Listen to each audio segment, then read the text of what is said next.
Dalawang lalaki ang naaresto ng mga otoridad sa Barangay Agasian, Ilagan City, Isabela dahil sa paglabag sa Article 151 ng Revised Penal Code o Resistance and Disobedience to Agent of Person in Authority, Republic Act 10591 o ang Comprehensive Firearms and Ammunition Regulation Act at Republic Act 9516 o Legal Possession of Explosives. Kinilala ang suspek sa mga alias na Mike Aaron, 50 anyos, may asawa, magsasaka at pasahero ng tricycle, at Francis Jade, 53 anyos, may asawa, driver ng tricycle at kapwa sila residente ng Ilagan City, Isabela. Ayon sa paunang investigasyon ng Ilagan Component City Police Station, nagsagawa ng mobile patrol ang mga kapulisan sa kahabaan ng Barangay Fugu patungong Barangay San Antonio nang mapansin nila ang isang puting tricycle na walang ilaw at bumabaybay sa gitna ng kalsada. Tinangka ng mga pulis na abutan ang tricycle upang paalalahanan ang driver na buksan ng ilaw.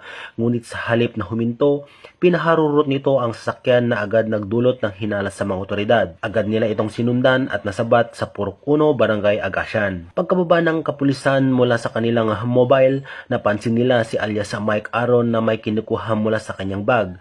Agad siyang pinigilan ng mga pulis at natuklasan ang isang baril sa loob ng naturang bag. Narecover rin ang isang magazine na naglalaman ng 5 bala. Sa isinagawang karagdagang pagsusuri, natagpuan sa loob ng toolbox ng tricycle ang isang hand grenade. Dinala sa ICCPS ang mga suspek kasama ang narecover na ebidensya para sa mas malalim na investigasyon at kaukulang disposisyon. Samantala, nagpahayag ng papuri si Police Brigadier General Roy B. Parena, Acting Regional Director ng Police Regional Office 2, sa mga tauhan ng ICCPS sa kanilang matagumpay na epektibong pagpapatrolya. Ang epektibong pagpapatrolya ay malinaw na patunay na ang ating matatag na paninindigan laban sa kriminalidad at sa patuloy na pagtataguyod ng kapayapaan sa ating mga komunidad. Sa pagkakakumpiska ng mapanganib na armas na ito, higit tayong mapapalapit sa ating layunin na mapanatili ang kaayusan at seguridad ng publiko.